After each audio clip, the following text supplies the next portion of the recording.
If you're comfortable applying adjustments directly to an image, you may want to take things a step further by applying similar adjustments in a more flexible way, as adjustment layers.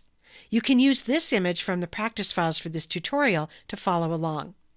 Over in the Layers panel, make sure you have the layer selected above which you want your adjustment layer, keeping in mind that an adjustment layer will affect all layers beneath it by default. I've selected the top layer here, which contains this small photo of a bouquet. Now let's add an adjustment layer. One way to do that is to go to the bottom of the Layers panel and click this icon, the one that looks like a half black, half white circle. The menu that pops up contains many of the same adjustments that you can apply as a direct adjustment from the image menu at the top of the screen.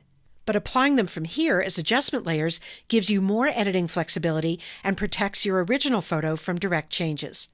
I'm going to choose the black and white adjustment layer. That did two things.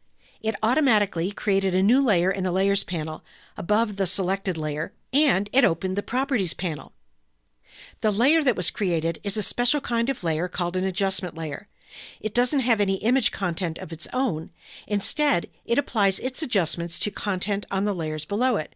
So in this case, the content of all layers below this adjustment layer is now black and white in the image.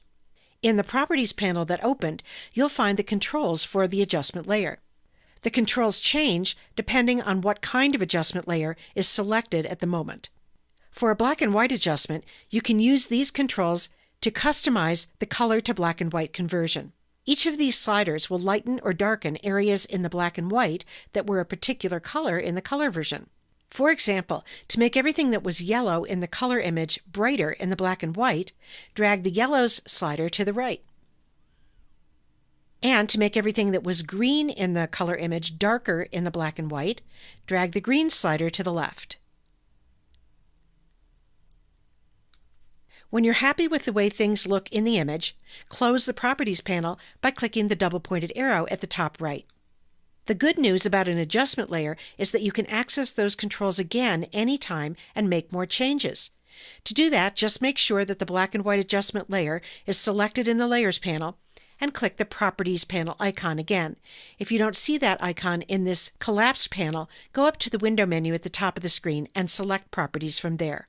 You could just drag more sliders again, or if you're not sure which of the color range sliders corresponds to which part of the black and white image, let Photoshop figure that out for you by activating this targeting tool and then clicking on something in the image that you want to lighten or darken, like this flower.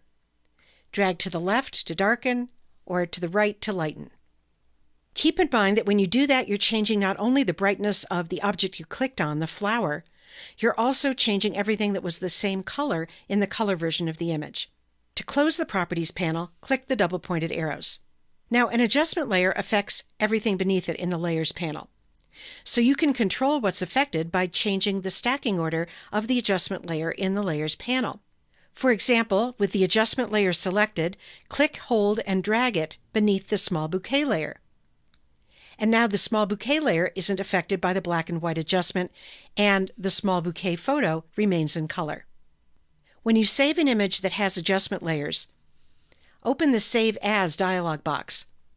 Make sure that Layers is checked, and double-check that you're saving in the Photoshop or PSD format.